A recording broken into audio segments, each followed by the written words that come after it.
Hello, everyone, and welcome to the lecture 4 of the Foundation of Ecological Economics, Module 1. In this lecture today, we will actually deal a little bit more on the environmental economics and a bit touch upon the ecological economics. But what is important to understand here is that why are we talking about classical economics, neoclassical economics, environmental economics in a course of ecological economics? It is important because one needs to understand that why a school of thought like ecological economics even emerged while we already have these schools of thought. Neoclassical economics, environmental economics, and ecological economics kind of runs parallelly today in today's world. And so it is important to know what neoclassical economics offers, what ecological economics offers, and what environmental economics offers.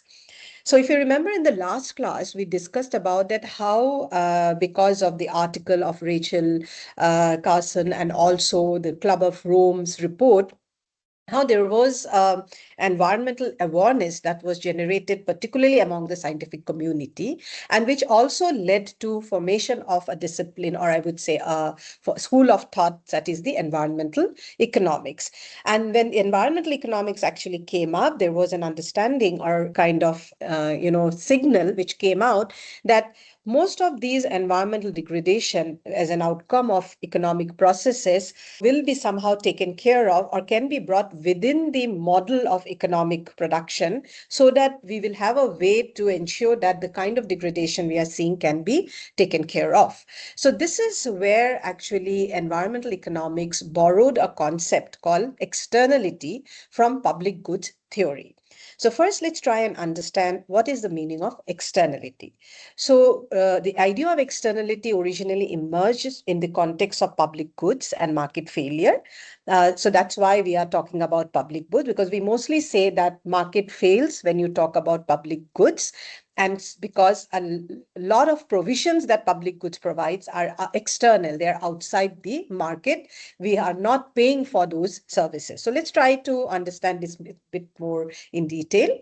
So when we say an externality occurs when someone's action affects others, but no payment is made for that effect. That means if something that I am doing is affecting my neighbor, I am not compensating my neighbor for that impact that my activity is, leading to for my neighbor. And this is exactly what most of the public goods does. So let's try first understand public good, and then we connect public good with the concept of externality. So when we say public goods, there are two key features of public good. The first feature is that it is non-excludable, meaning you cannot really prevent anyone from using a public good. So if you're talking about a public park, where if I go, I cannot restrict anybody else to come to that park. At the same time, why am I going to the public park? Because I want to, say, for example, breathe some, fresh air. Now, if I am breathing that fresh air, it doesn't mean that my neighbor who is also walking in that park, I am reducing the fresh air for my neighbor. Right? So it also is non-rival. One person's use does not reduce others' use. And because of this, people benefit without paying, which is essentially a very strong positive externality. So a park is being made. Anybody can go into the park. The benefit of the park, the externality that that park generates is enormous. Not just clean air, there could be a lot of birds coming in, that entire environment, maybe the temperature itself is low. So there are so many benefits, but because everybody can enjoy, and you might just have a small entry fee to the park, which is very, very less compared to all the benefits that the park provides you. And this is what is the externality. That means the market cannot capture all the benefits that park basically provides. Now, classic example that we mostly use in the case of to explain students for public good is street lighting. Okay, so what you see is that suppose a municipality installs street lights in a neighborhood. What actually happens economically, if you look at it only from an economic lens, everyone in the area benefits because of better visibility and also very important safety. So even those who did not pay taxes properly still benefit. There can be many people who do not pay taxes. One of the reasons could be because they do not fall within the tax category. And another reason could be maybe they have evaded taxes. But irrespective of that, government cannot say that we have this database, and in this database, these people do not pay tax, these people have evaded tax, so we will keep you outside of the street light. You cannot pass through this. And why is it not possible? It will be too expensive for the government to put such restrictions. So it is better that you allow everybody to enjoy the benefits of the street light. So that's why, first of all, it becomes a public good. But where is the externality?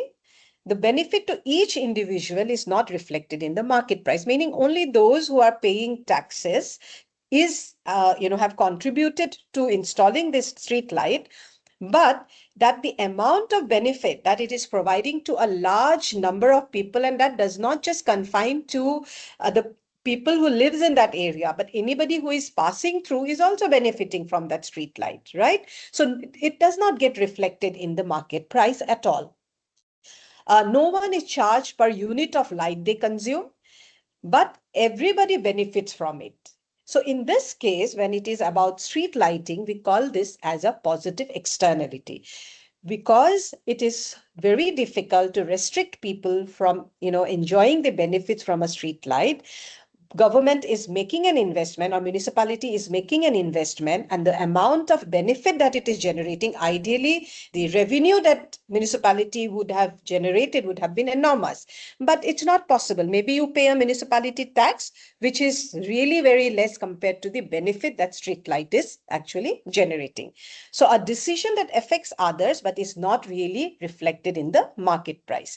So in public goods, what you see that people benefit without paying, market fails to capture the true value, and in many cases, there is also under provision. So this is also a reason that you see many countries like ours, although we want probably street light everywhere, in many highways, in many places, we still do not see them because it is expensive to provide, because you cannot collect so much revenue as much as you would have ideally gathered it if every car passing through can be asked to pay for that street light that they are benefiting. And so most of the times, public goods, one of the things is that it's a failure of the market, that it could not actually capture. And the other one is that is an under provision of such public good. So while public goods are essentially a bundle of positive externalities where benefits spill over to many people, but markets cannot capture or price them properly. So keep this in mind. This is a positive externality. Now, there is also something called negative externality. Now, usually there is not so much hue and cry when there are positive externality, because everybody likes to enjoy when, as a free rider, you may not have heard that people are sitting and, agitating that why are you not taxing people more for the street light? But when it is about negative externality, it is a completely different story. Public good is positive externality because benefits spill over. Pollution, when we are driving our cars, is a negative externality where the cost spills over. So for example, a factory located along a river discharges a lot of untreated chemical wastes into, say, water. So the factory owner is very happy. It is producing something and it is selling it in the market, making a lot of profit.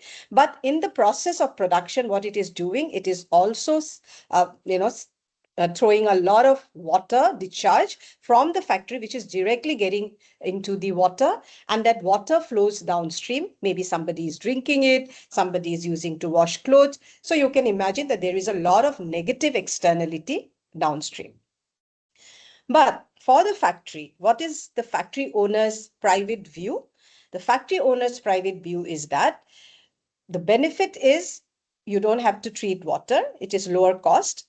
And it doesn't even have to do any kind of recycling. It is not investing. So all that dirty thing that is coming out of the production process is being channeled to a water, which is, after it goes to the water, it is not the factory owner's responsibility. And because it is producing a large amount of product and there is demand for that product, it's a higher profit. One classic example is garment industries. So what are the costs that the factory owner is considering? It is considering labor, raw materials, machinery, and also maybe the rent that he or she is paying. But factory does not pay for polluting the river, and that therefore becomes a negative externality. But that's the private view. Now, if you look at the people who are sitting downstream, for the society, let's say the social view, for society, it's that they are not bothered about what that factory owner is producing, where are those products getting sold. For them, they are facing contaminated drinking water. It seems it's affecting a lot of people's livelihood because of loss of fish. There are health problems, skin diseases, waterborne illness, and damage to ecosystem as well. And these are external costs not included in the cost of production. Now, one interesting thing to remember here is that from a neoclassical lens, the society's view would not have any role to play, because the factory is keeping in mind MC is equal to MR. And given this MC is equal to MR, whatever it is producing within the factory, they are in equilibrium, because the last unit produced is giving them exactly the amount of revenue that is needed. And so they're fine at their individual level. But when you look at the river as a whole, where not just the factory, where it is located, a little macroeconomic view, you see that there are various other costs which is not even included in the product that the factory is producing. So why is this a negative externality? Because the factory's decision affects others, but these effects are not reflected in the cost of production. And here, what the factory is only focusing on, the private cost, this cost.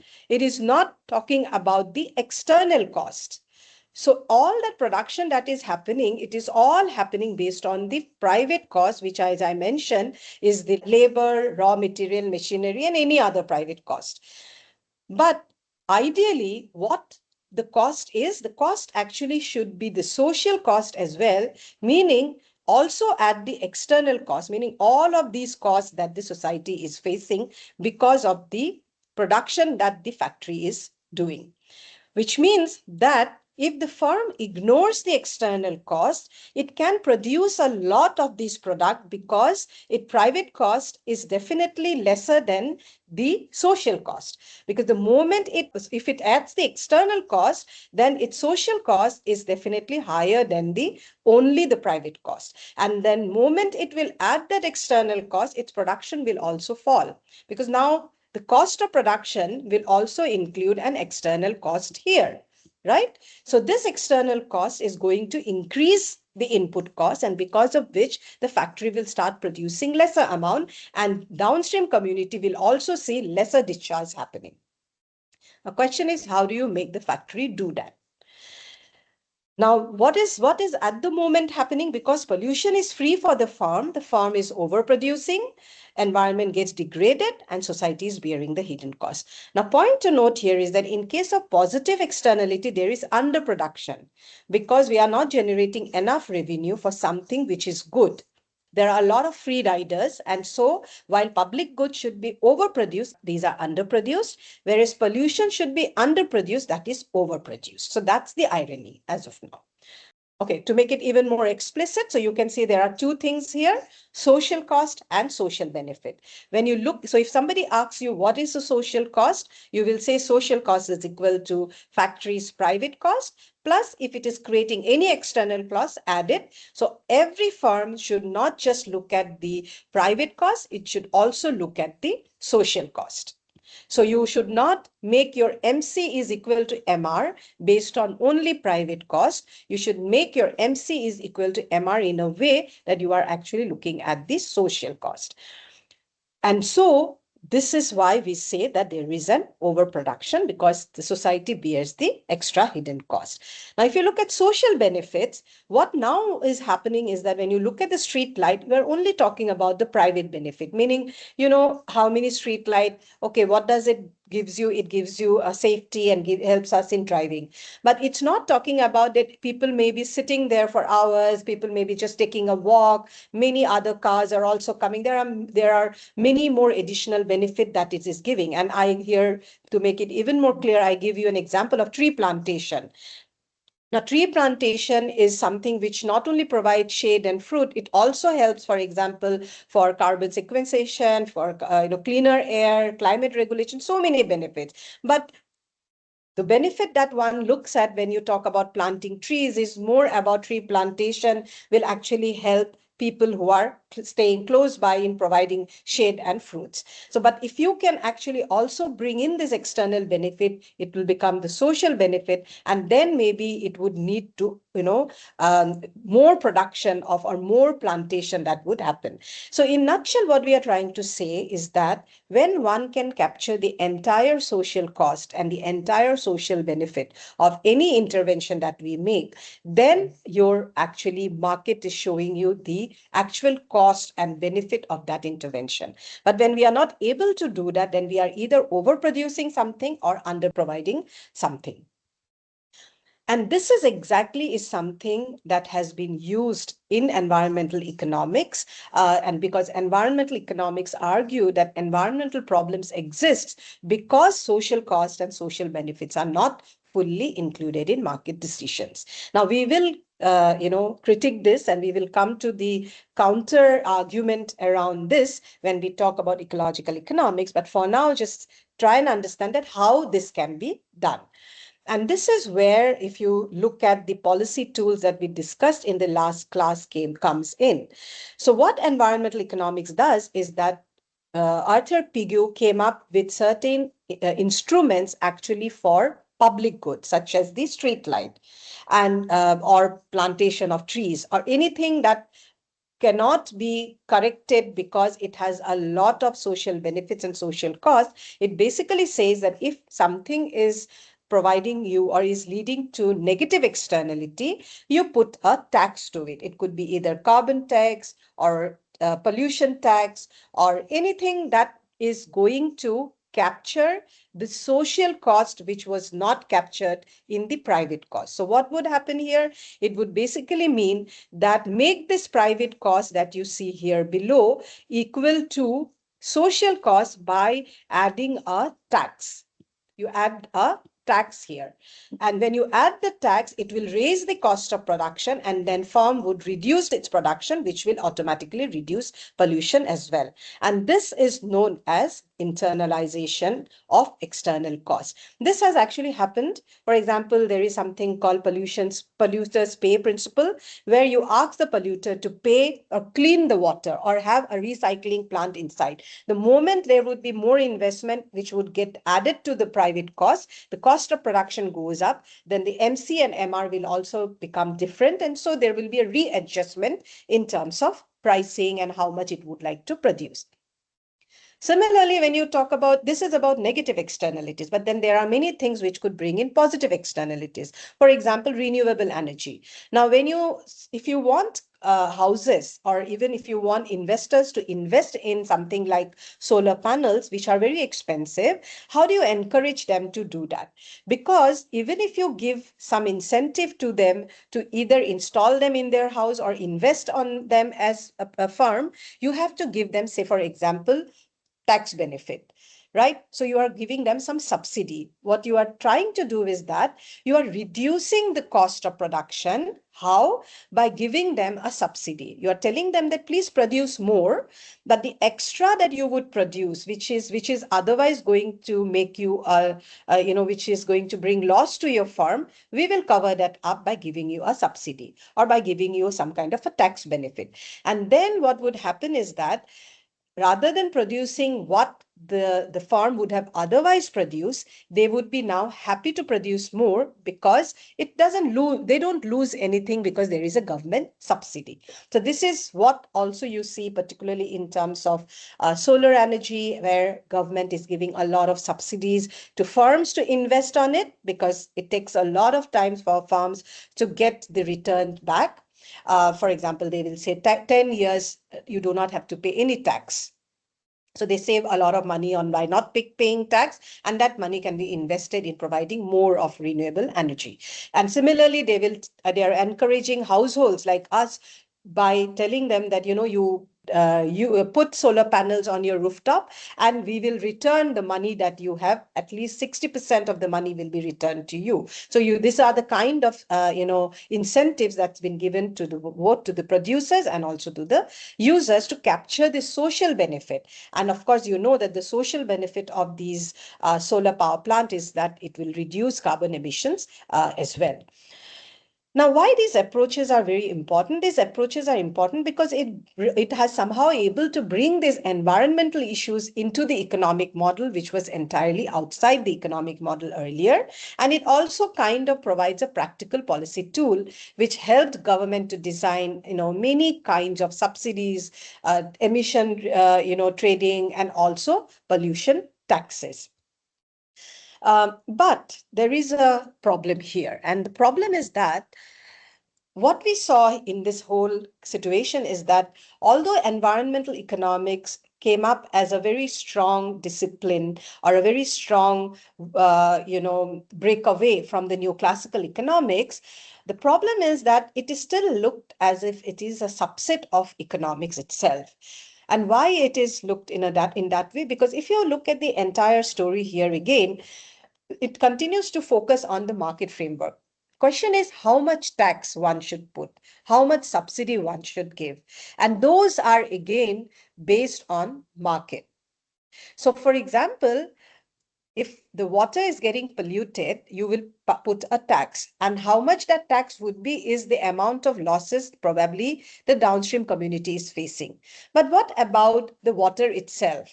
What about the species which are under the water, underwater species? They do not have a voice. So you do not know whether the amount of tax or amount of production that is happening today, again, by bringing MC is equal to MR, also by adding a tax, whether that reduction is enough. The problem is that it's all again about efficiency, market, and also it's more about marginal analysis, very, very at the firm level. So what it basically says is that it is also again about allocation issue, and it somehow remain as a sub-discipline of economics. Now let me explain this in a little bit more detail. So first is that nature is reduced to a market failure. So what happened is that environment is again treated as a side issue, not really a foundation of the economy itself. So environmental issues can be resolved by putting a tax in a simple way. That's what it's been, understood. Second, there is an assumption that the factory is not closed down. The factory is still working. Maybe there will be 5 additional factories coming in that river again. Again, you are asking everybody to pay the tax. But at some point of time, because so many, factories are coming up around that bank of the river, the water flow may have completely gone down. And so what you did is that maybe you replaced that water completely by something else. So the natural capital that you had it can be completely replaced by man-made capital. That is something that is also a very strong assumption of environmental economics. This is something that we are going to discuss a bit more in our next lecture, but we call this as a weak sustainability. Then there is also one more issue is that you try to monetize everything. So the biodiversity, the ecosystem, there is an attempt to monetize that to reflect it in the form of a tax. But there are sometimes a lot of irreversible losses and there's which are not even tradable. Maybe there are certain things which we should not even do at all.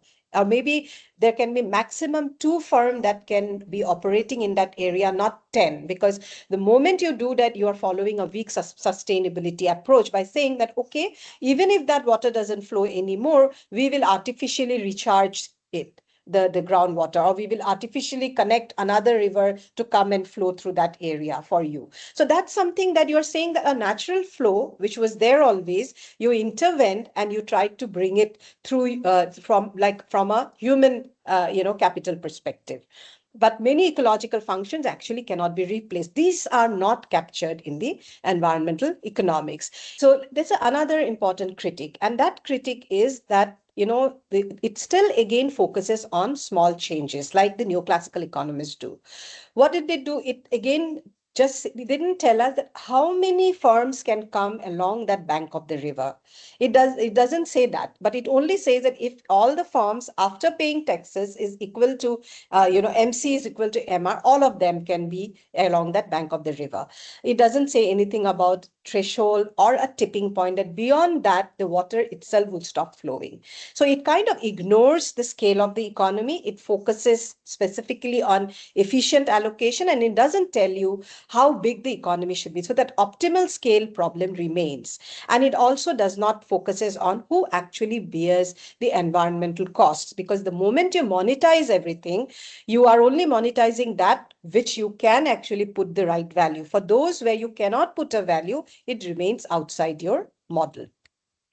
So these were some of the issues which basically came up during the environmental economics, as you see. And therefore, what one talks about is that environmental economics tries to fix the market by pricing externalities. But then there were a lot of argument that not everything in nature can or should be priced.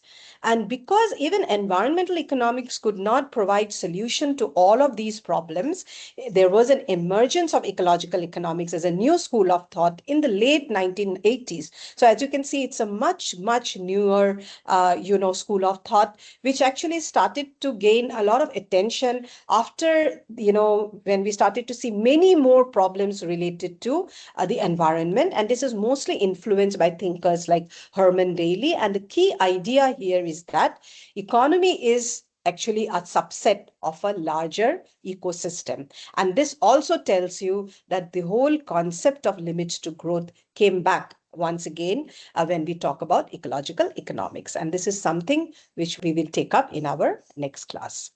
Okay, thank you very much.